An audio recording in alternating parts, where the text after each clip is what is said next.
Good evening. Thanks to all of you for coming, and welcome to the L'Enfa Center for the Arts. I'm Shani Peer. I'm the director of the Maison Française, and we're very happy to be presenting this screening this evening along with the School of the Arts.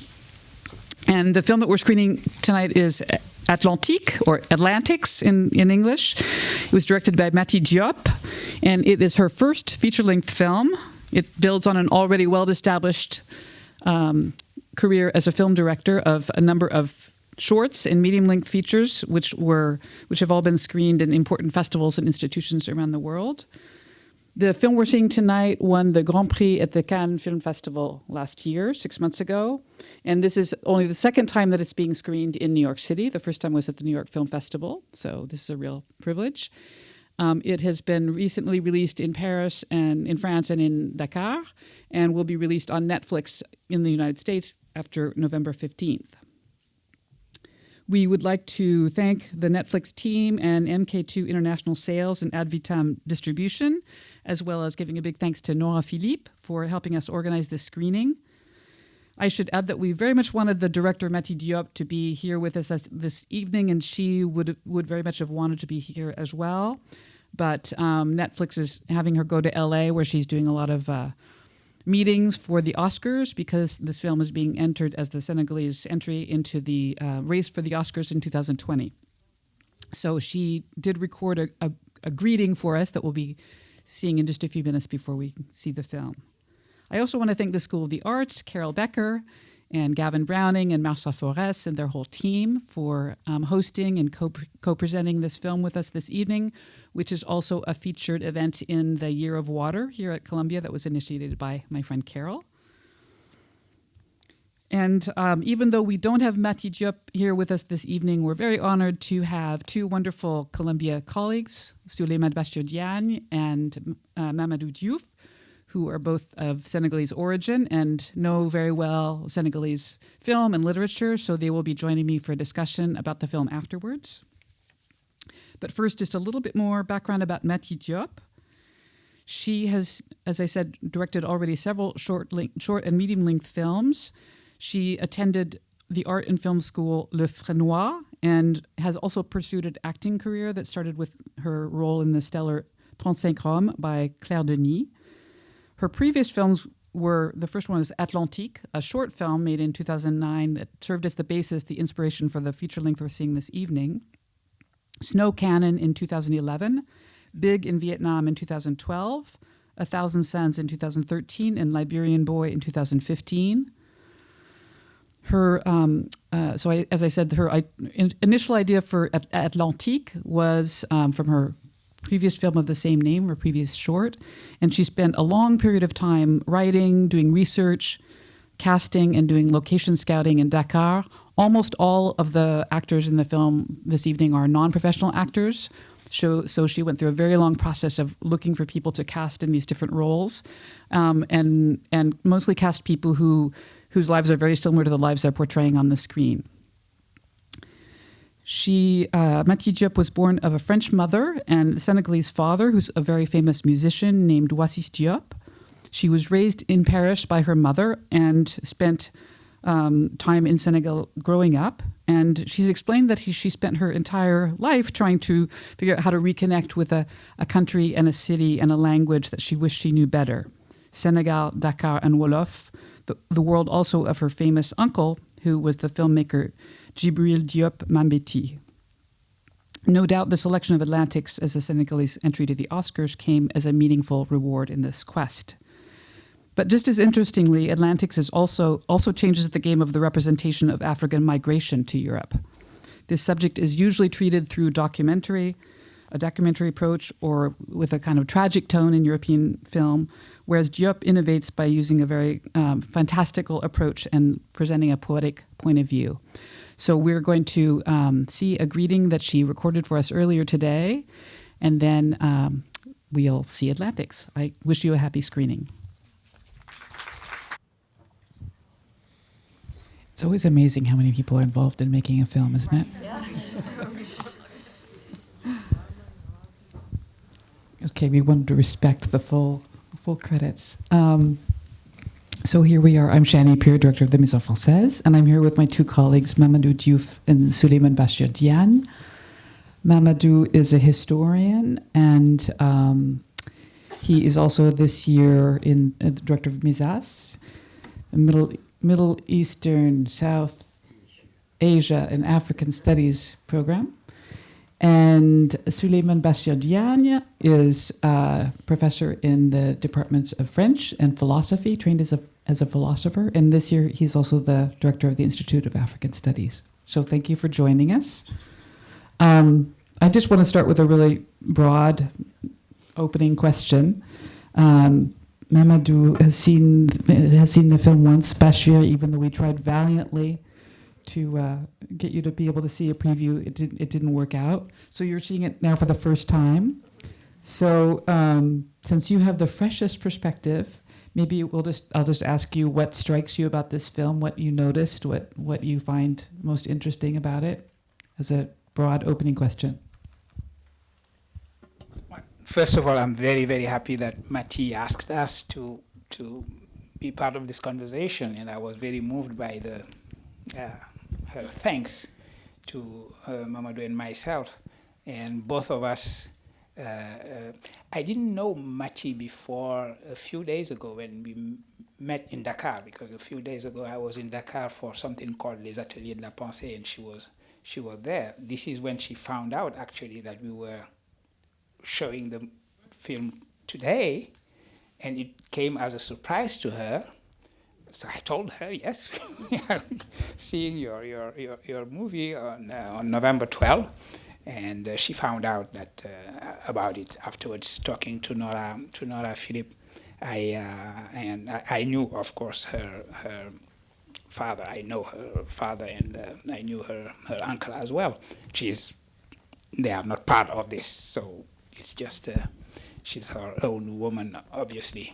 Didn't even ask the father to make the music for the film, and so on. So they are out of the picture.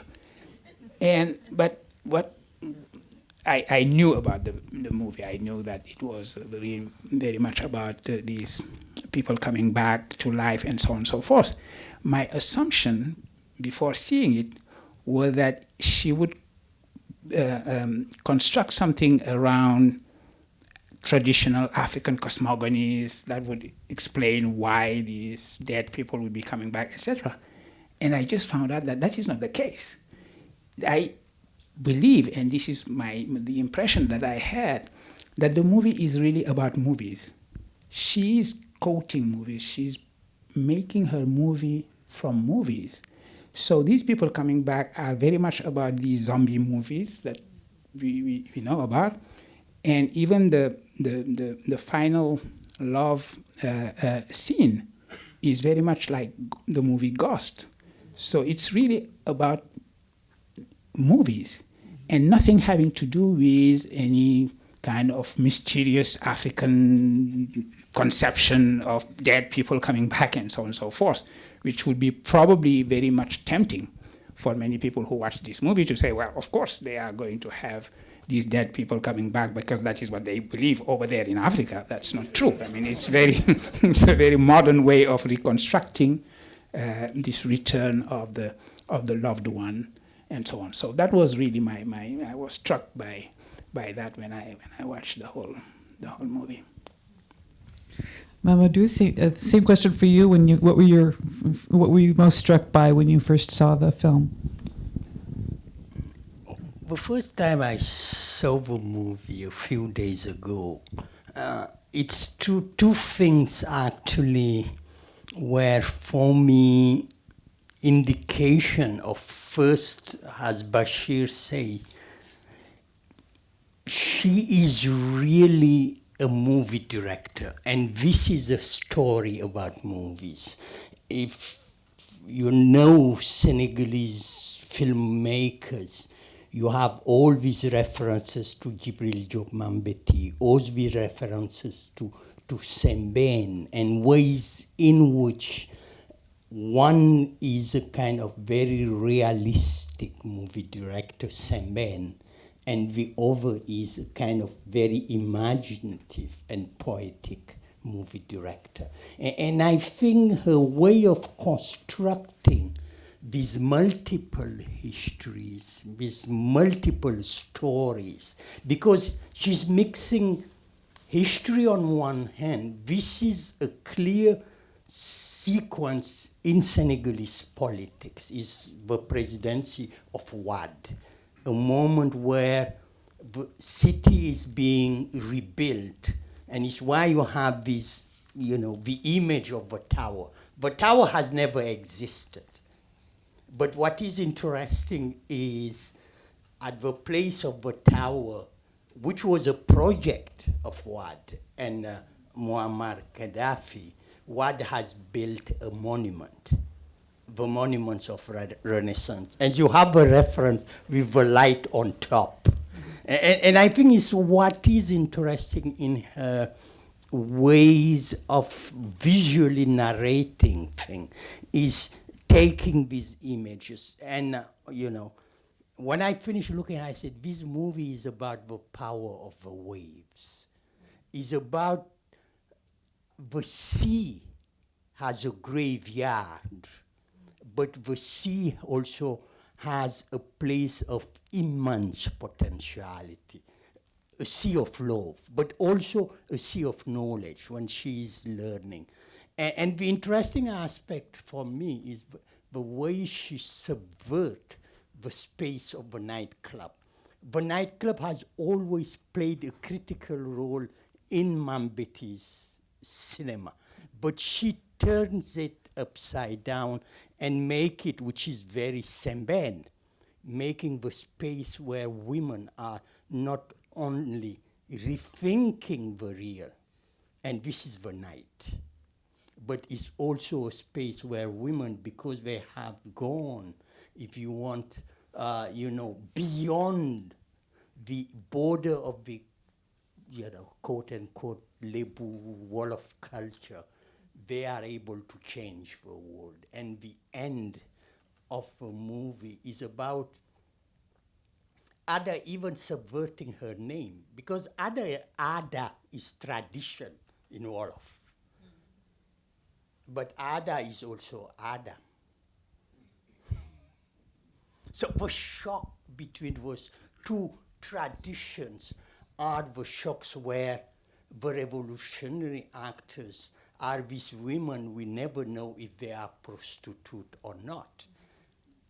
And this is also a move which is very, very Semben. So what is for me interesting is that this is a movie made by a woman who now more and more claim that she is Senegalese.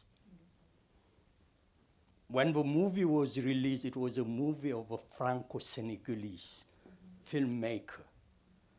More and more, it is a Senegalese movie. And I think it's also something which is interesting, and the kind of approach she has of what Senegal is part also of his very phantasmatic way of understanding a country which is imagined in very many ways.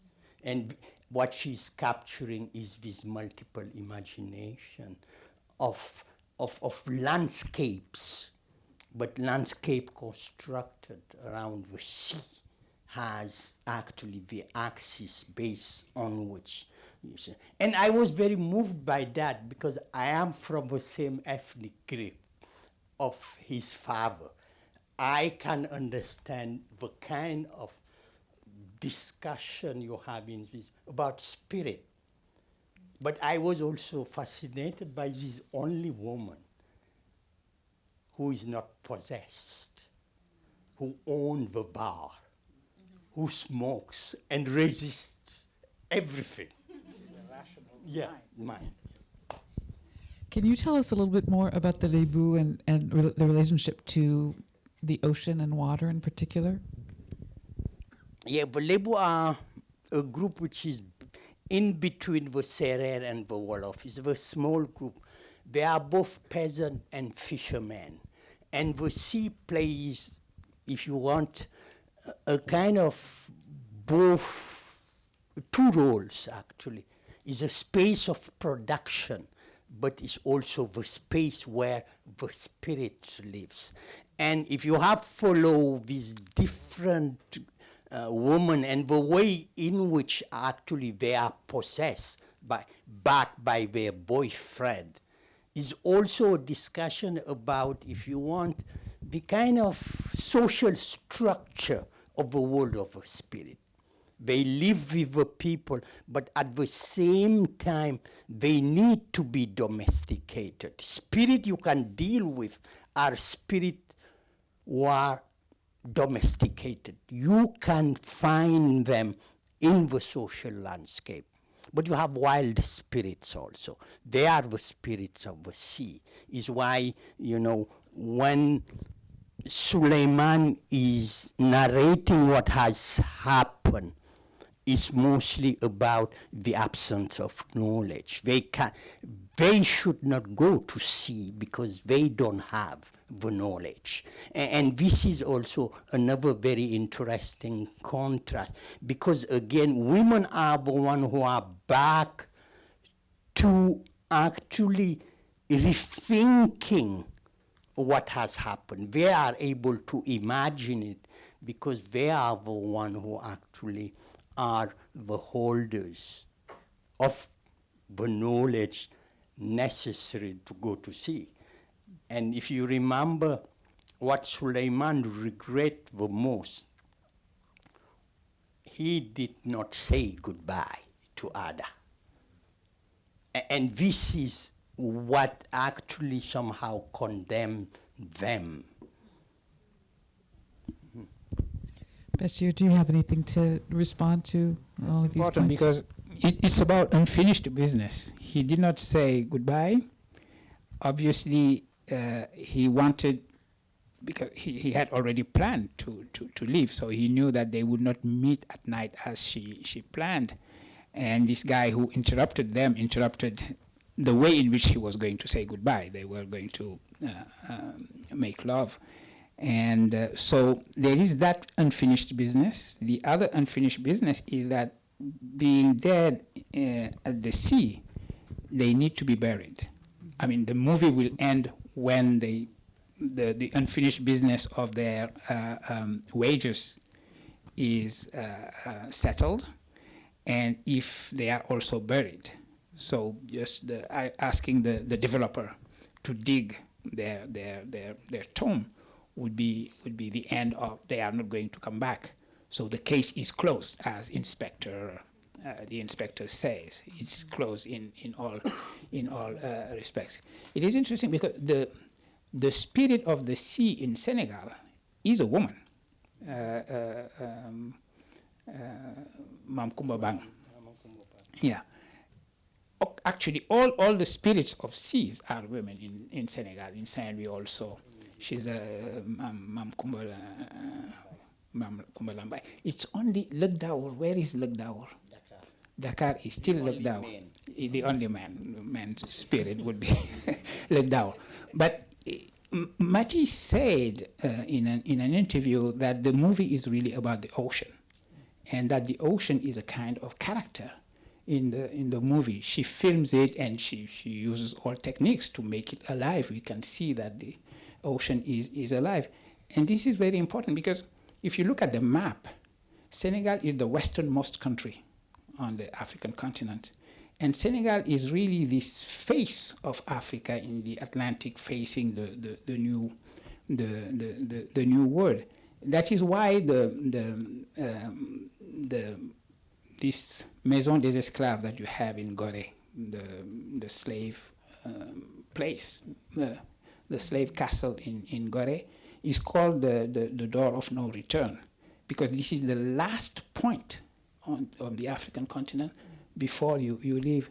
And the route of migration was, until at the time when she was filming, it had already shifted towards Libya through the trans-Saharan routes, Libya, and from Libya to Italy. But this is the time when most of the young people who died, died trying to go to Spain, to the Canary Islands, and then from there to Spain. So they were going through the Atlantic, and it's a beautiful movie in that sense. Somehow it is going to be the movie of the so-called migration crisis. It reminded me very much of a beautiful book. This time it's written by Marie Ndiaye, the French novelist, Trois Femmes Puissantes. And this time it was a woman crossing actually the Atlantic and going to Europe. She ends up making it, and another woman, of course, the novel by Fatou Diom, Le ventre de l'Atlantique, the belly of the Atlantic. This idea that the Atlantic is this opportunity, the sea of possibility. I mean, Senegal, one of the main resources of Senegal is the sea. Not just the beaches, which are beautiful. Actually, Mamadou and I, our houses are very near that place, the place of Almadi, where many of the scenes are shot. Actually, the nightclub is not a nightclub. It is a kind of restaurant which is next to the sea in a place called Les Almadies.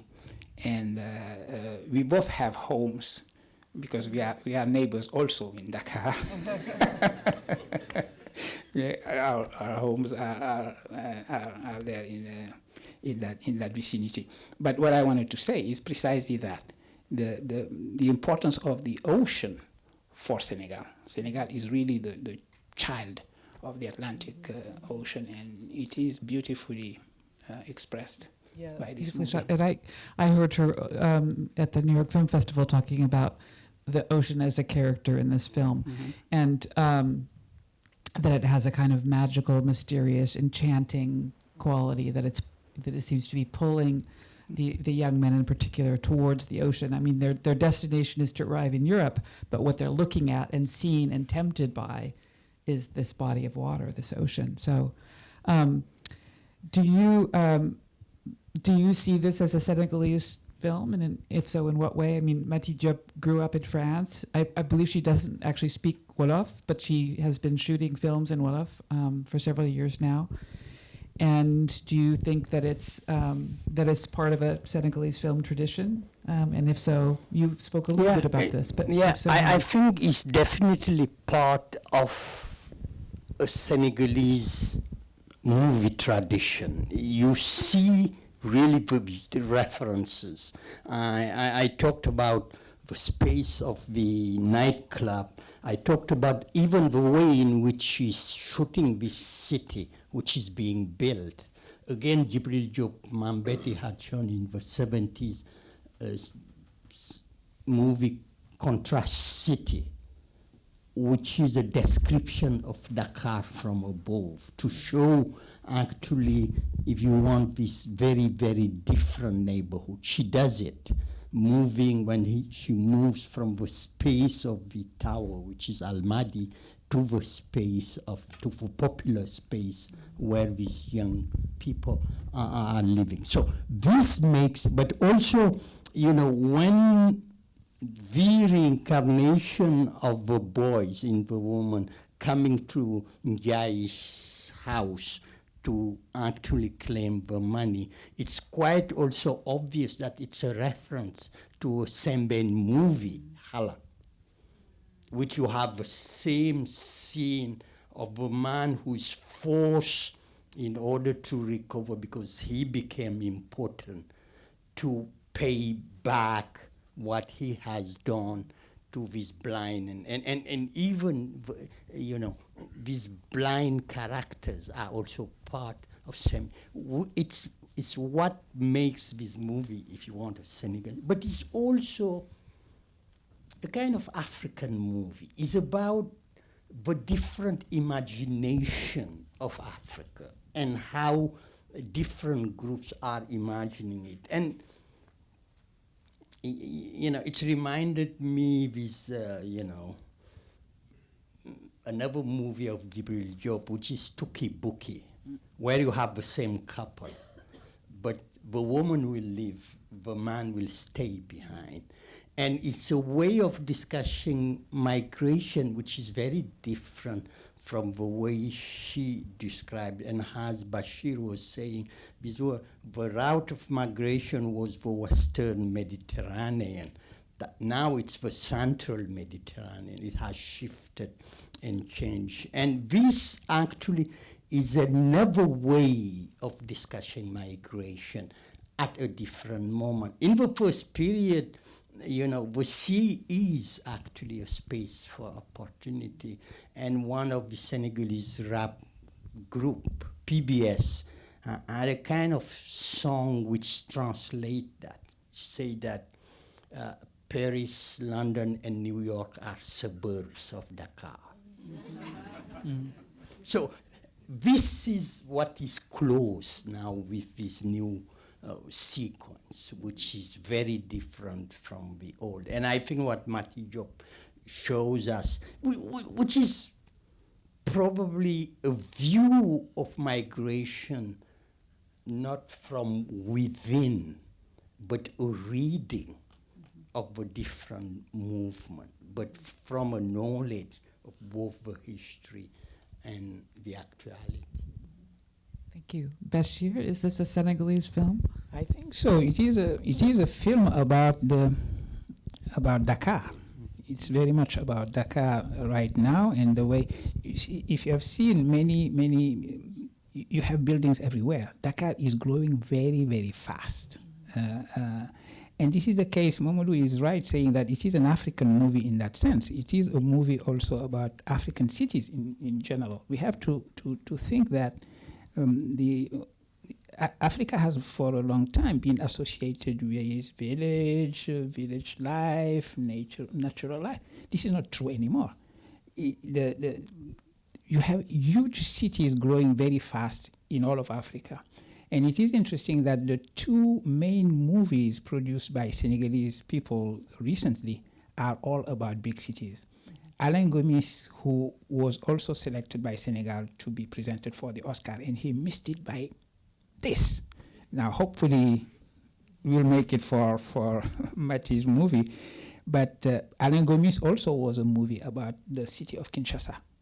And you have the same atmosphere of nightclub, with these women who are apparently sluts, as that character says in the movie, but who happen to be very wonderful, powerful, wonderful, loving women character. And I find the same thing here. So what makes it a Senegalese movie is that it is really about what is happening now in Africa, in Senegal in particular, having these megapoles being developed. The Wolof that is spoken here, you could hear that you have many French words in that Wolof. That's how we speak. I mean, if we pay attention, I could speak Wolof without using one single French word. But why would I do that? Because the French word would come naturally to me and English as well. There were a few moments where people would be using, and that is the Boy Dakar Wolof, as we call it. So the language, and Mati's Wolof is getting better fast. So she's oh yeah. Next time you meet her, she will be absolutely fluent in Wolof, and she's totally at ease being in Senegal and being part of the. And I mean, her father is very grounded in Senegalese culture, so I would not expect. She did say that she stayed a long time without going back. She said there was about a 10-year period in which she hadn't gone back. 10-year period. And it is interesting because these are the 10 years where Dakar changed very, very fast. Now I'm not sure I can drive anymore in Dakar because I get lost. So I rather have my brothers drive me around, use them as chauffeur, because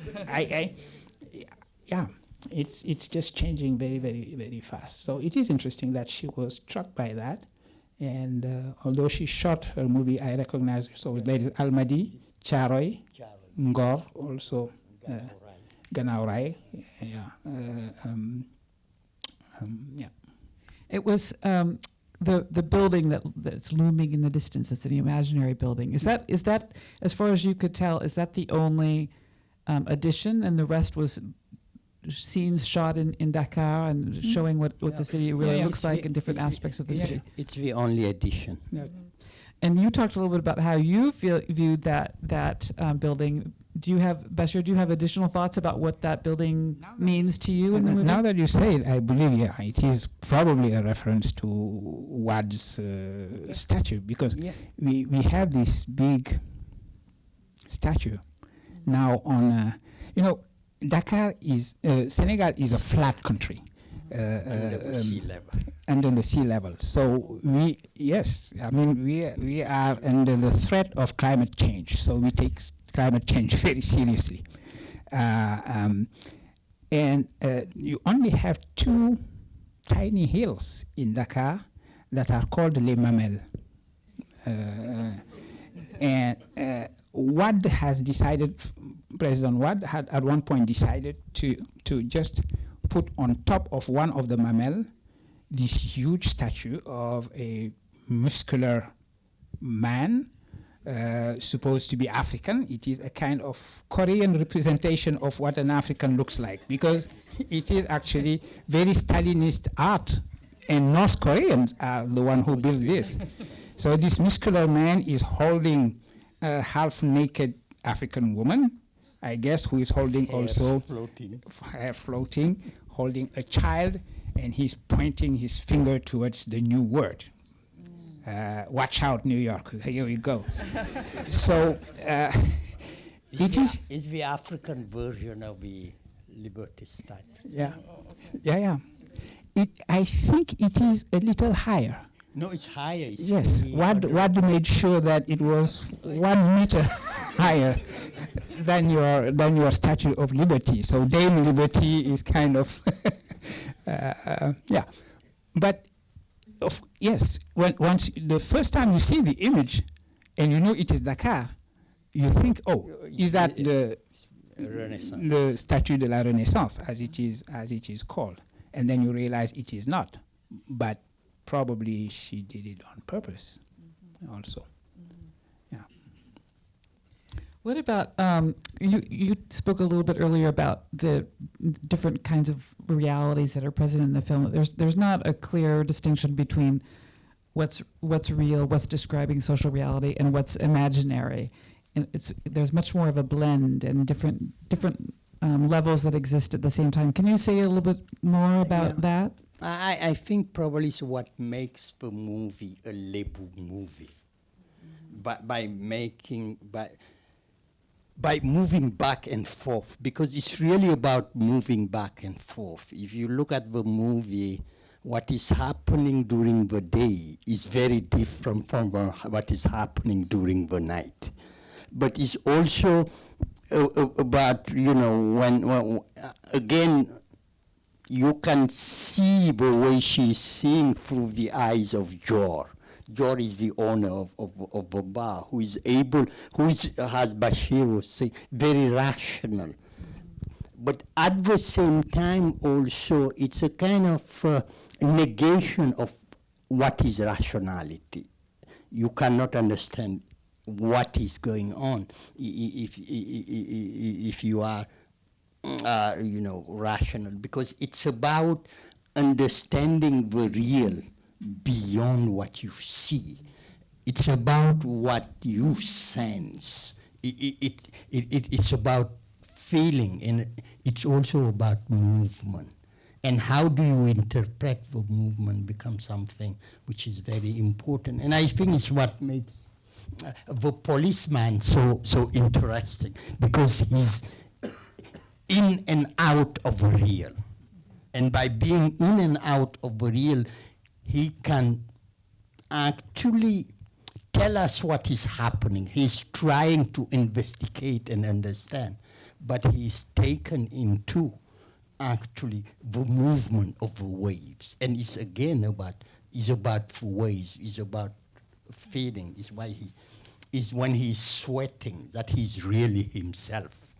not when, he can have this very clean conversation with his boss. One thought that Bachir Diop, apparently when the short film that she made, also called Atlantique in 2009, that was a documentary, and in which she is talking to a young man who migrated and talking about his experience, and he describes it in very poetic ways, in which he talks about having a dream in which he becomes a fish, and so. She was not wanting to impose a kind of reading on the migration experience, but I think was inspired by the way in which people who have gone through this experience live it kind of poetically and at a different level of experience. And that's kind of what I think she's trying to convey here. Yeah. It's probably also what makes it so difficult to tell the story, because it's not only about the possibilities, but living is also, the city is like dying. And I think the difficulty, she's trying to capture the return of the dead, but through the woman, which is very new. But how do you reconstitute a history when actually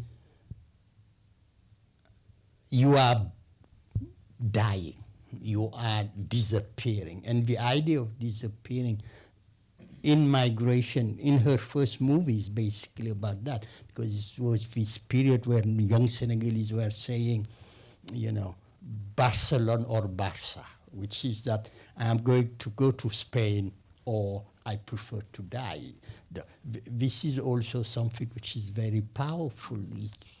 It's a continent in which, unfortunately, at a different moment, people who are supposed to change the world, the young people who are 60% of the population, they all believe that their future is not there.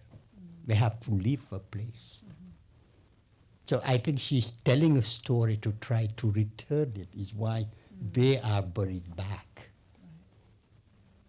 To recreate a landscape which is both spiritual and a political landscape, because it has a political, this movie has also a political,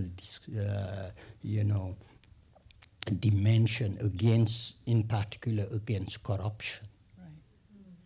So I want to ask you a little bit more about that, and then that'll be my last question, and we'll have time for a few questions from the audience. We spoke a little bit when we were talking about this before, about the theme of inequality in the movie. And can both of you talk a little bit about how you see that being treated here, and what the film says about opportunities that are available or not to people like the young men we see on the construction site in Dakar? Well, you have one aspect, which is in the characters themselves. The woman, her family makes it clear that the way in which she is going to get out of poverty, because we see that they live in a very poor area of Dakar. Her way out of poverty is through marriage. A marriage with an immigrant who made it.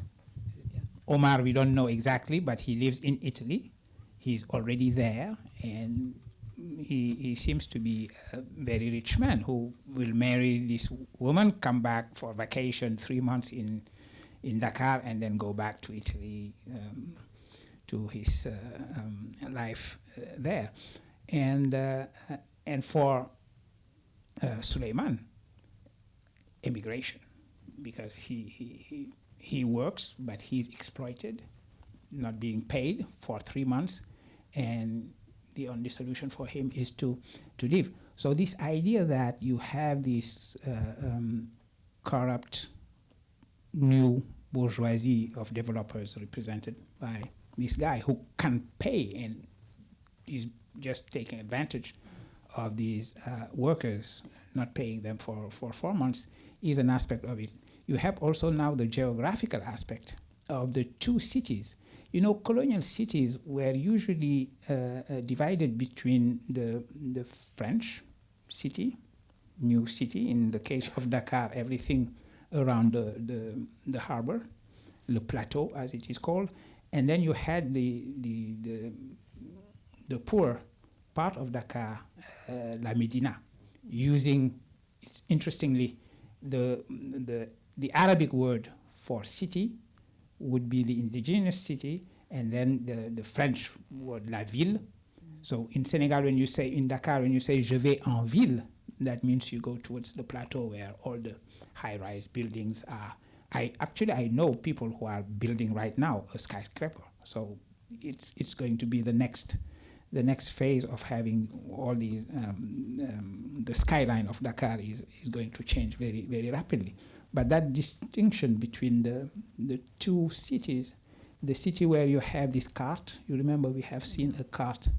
Is it a donkey? Or? Yeah, which is a means of transportation, transporting stuff and sometimes people in certain areas of the city, and they are prohibited from going downtown. They can't. There is a line they can't cross. And the first movie by Sembène Ousmane, actually, Borom Saret, was built on that notion that you have the two cities. It's really a tale of two cities in a way also that we can see. So this idea of fundamental inequality that drive these young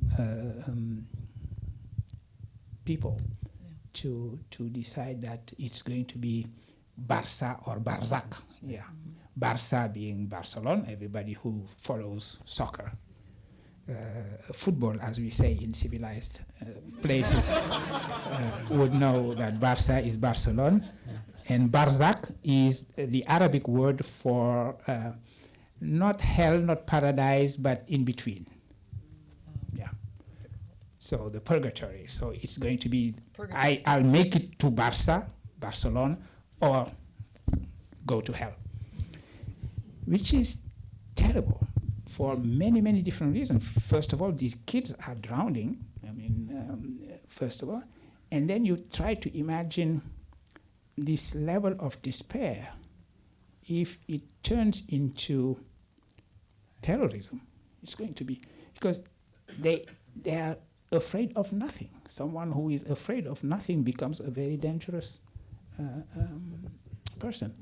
I've seen in France, in Nantes, many of these young migrants who made it, who crossed in some respect, and are being taken care by wonderful associations in Nantes who help them, teach them, school them, try to help them.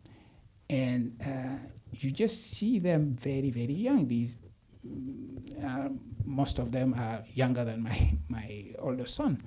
And you just imagine the terrible things that they have seen, and the fact that they have faced death every single day, and they are in their early 20s, or even younger than that. You have kids who are 15 or 14 or 16. I've seen those in Nantes, and you imagine what they went through, what they have seen, and it's just terrifying to think of that. Do you have anything to add? No. No. Okay, so we have time for a few questions. There are some microphones.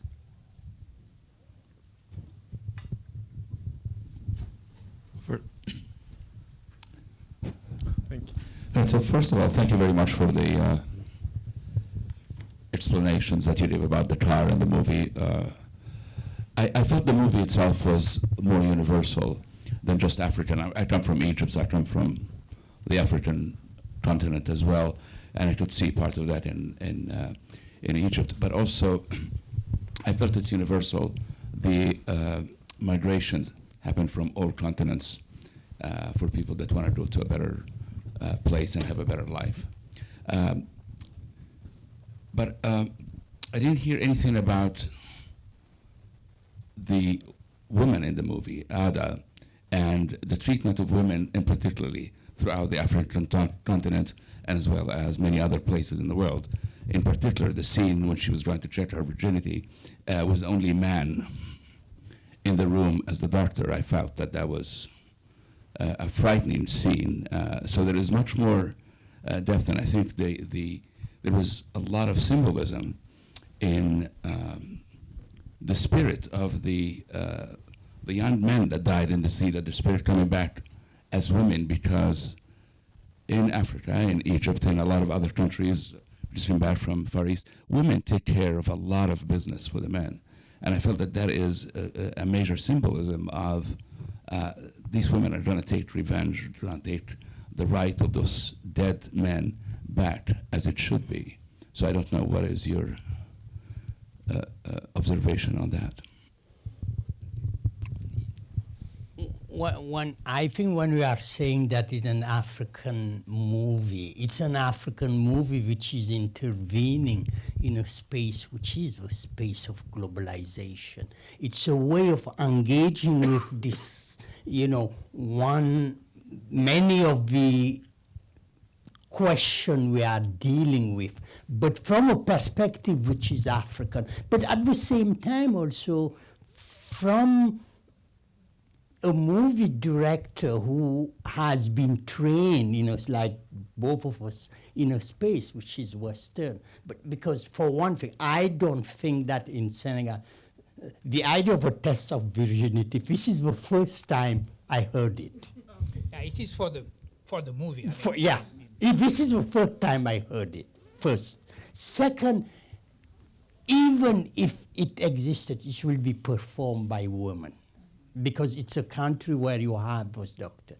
This is one. The second thing, and I think she shows it very well, is this very complex positioning of women in this kind of society. And among the label is absolutely clear. The spiritual power is held by women, and they are the one performing everything.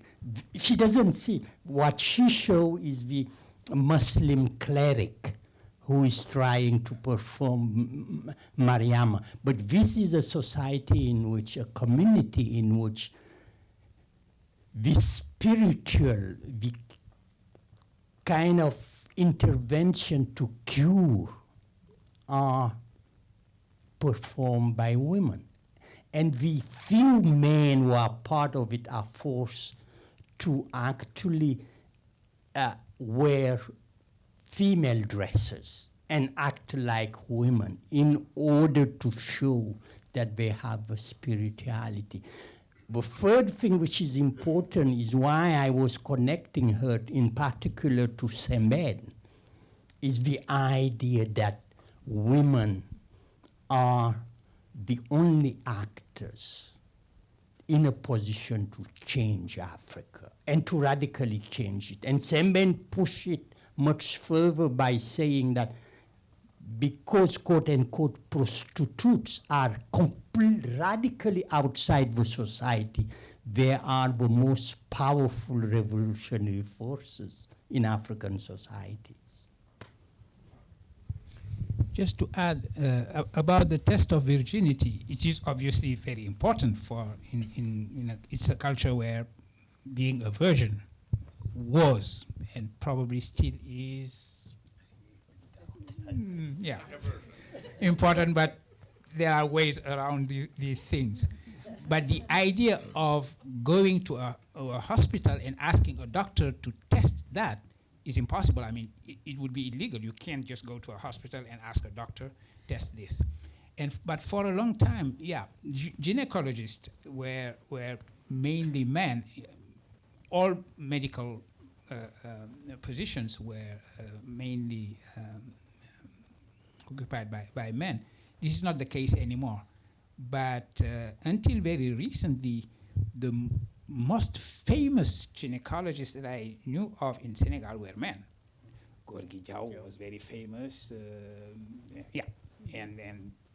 They would be overwhelmed by women going to see them, especially when they are pregnant and but now it's not the case anymore. I mean, you probably her friend who wears the hijab would not go to a gynecologist who is a man.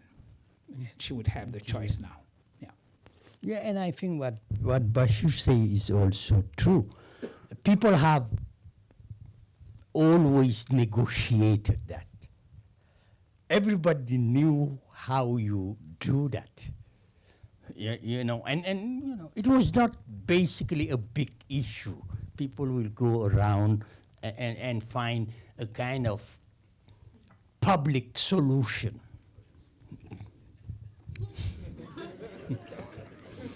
Please, go ahead. Thank you so much, both Mamadou and Bachir, for kind of dissecting this Lego culture and putting it on placing it within the context of Dakar as a metropolis, as a changing metropolis. And I wanted to ask you if you feel that if the film had been shot in a Saint-Louis or maybe even in a rural area in Podor, a rural area in Senegal, we would have had these same kind of gender dynamics. Because I remember, speaking of the short, the 2009 short, also called Atlantique, so Matthew had taken me to the Pompidou Center in Paris, and I criticized it. I was very critical of that short, and I felt that this was much more accomplished. And in this film, you can see that the women are holding it down. Now, is this something you feel is representative of the emancipation of women in these big cities, or would it be the same in a rural setting in Senegal? You know, something which is happening in worldwide and is happening also there. You are having very quickly a majority of women in the universities. It is much harder for women to go to school, to be schooled, to stay in school, because it would happen oftentimes. In this particular case, I mean, Mati is a student, and she seems to be coming from high school, because when we see her coming out of school, this is not Dakar University, so she's still in high school, so she's pretty young. And for her family, her accomplishment is being married to Omar. So this happens. But in spite of that, when women stay in school, they are becoming very fast the majority at the university. So again, the society is changing very, very, very quickly in that. So I mentioned gynecologists having women in position of power now is not rare at all. And even politically, it is translated. Something good that Wad did, not just his statue of Stalinist representation of an African family, was he decided on absolute parity. You can't, if you are a political party, you can't have a list of people running for office if you do not have absolute parity between men and women. So politically, things also are, moving in the right direction. Let me put it that way. So that is a change that is happening very much and very fast in societies. Now, of course, if you are in Podor, it's going to be different, and you would have a very much more conservative place. It probably, Mati's husband is quite violent at one point. It would be much worse if it was not in Dakar. You could expect that. Yeah, domestic violence would be really something you would have to deal with in that case. And it depends on the groups you are considering and the way in which, you know, power is distributed along gender line. Podor is much more complicated, much more patriarchal if you compare with you know, the space of the Lebu or the space of the Jolas, where women had traditionally, you know, more social and political power. The other is, you know, element which has been changing also the gender relation is the fact that in many Senegalese villages, more and more, the dominant group is a group of women. The men have left. So it's provided much more power because of much more responsibility we are having. We have time for one more question. Somebody has a question?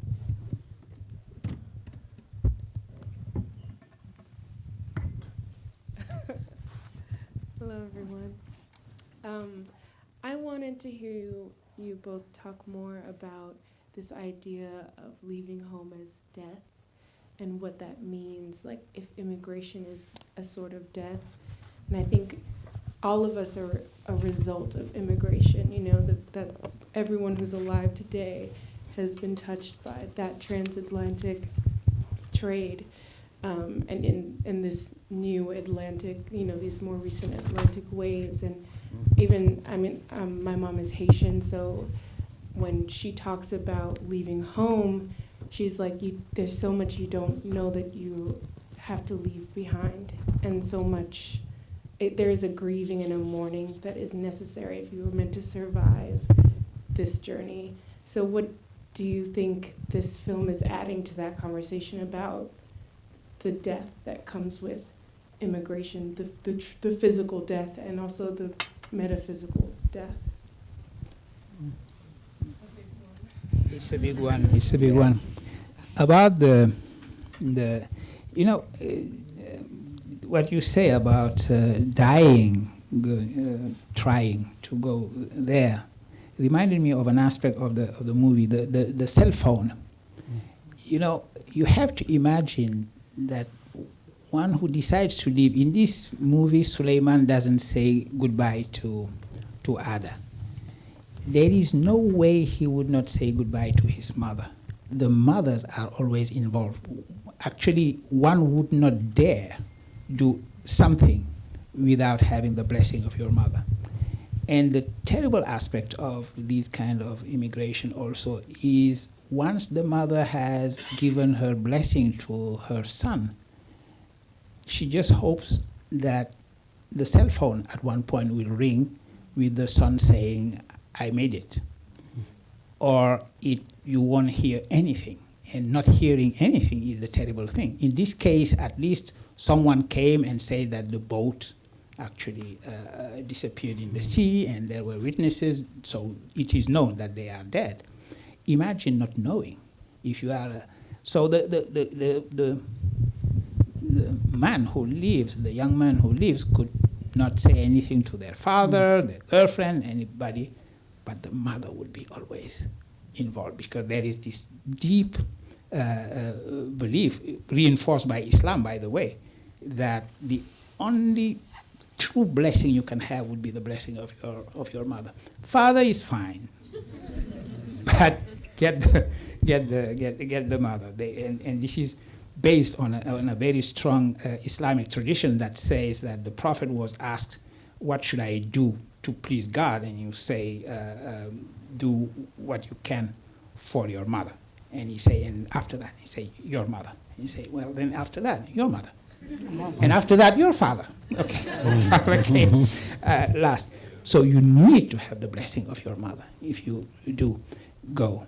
And then she will be waiting. She will be waiting and waiting and waiting with that cell phone that she would have, waiting for a signal from you. And in this case, it was Ada waiting for that. She was not even waiting. I mean, it was the way in which the ghost of Souleymane manifested himself, which is very modern. Now ghosts send SMS.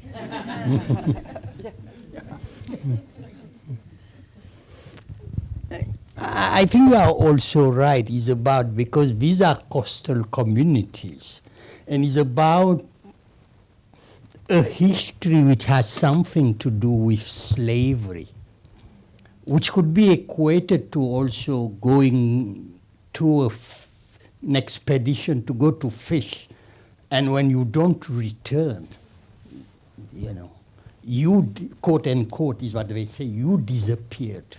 And the idea of a disappearance is also has one powerful consequence, the impossibility to reproduce. It's why what Bachir was saying is so important. Doing everything for your mom is a kind of engagement to reproduce. At the point when the father talks about Umar marrying Ada, he's talking about that this is the very moment where you exist. You know, when you transition from adolescence to adulthood, is through marriage. And marriage is what allows, you know, the community to reproduce. Is why, you know, we historians, we tend to say for African, wealth is a wealth in people. It's not wealth in kind. It's the size of your family which makes you a big man. And it's where women became, you know, both, and this is, she plays on that also. Women are both powerful actors, but they are constructed as resources. It's about exchange. And they are so important in the exchange that the only way to think about actually surviving as a community is to survive through those matrilineal references. And the matrilineal references allows you to create a space which turns around exchange, but also around reproduction. And here what she does to kind of reopen possibilities, which is very paradoxical, is to bury them back in the community.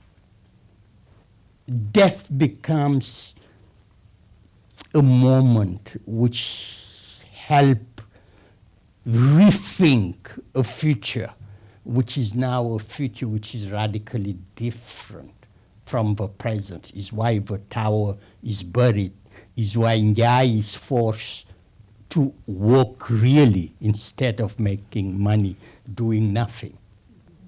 And this is also what makes this movie so powerful, is precisely those different imagination intersecting and allowing you to see many more things than what you see visually. Just one more word. As a Souleymane, I was struck, of course, by the fact that the main character is called Souleymane. And I'm going to check with Mati Diouf next time I see her. Why? It could be because Souleymane in Islam, Solomon, it's Solomon, it's the same word, the Arabic version of Solomon, is in Islam, unlike in Christianity, is a prophet and a king, of course. And he is also in Islam the master of the jinns. Souleymane, son of David, commanded the jinns, and he commanded them to build the temple and so on and so forth. So you have this relationship between Souleymane and jinns that might be what Mati had in mind, or in her unconscious. That's a great place to end. Thank you so much, Bachir and Mamadou. And we all wish good luck to Mati Diouf. Thank you.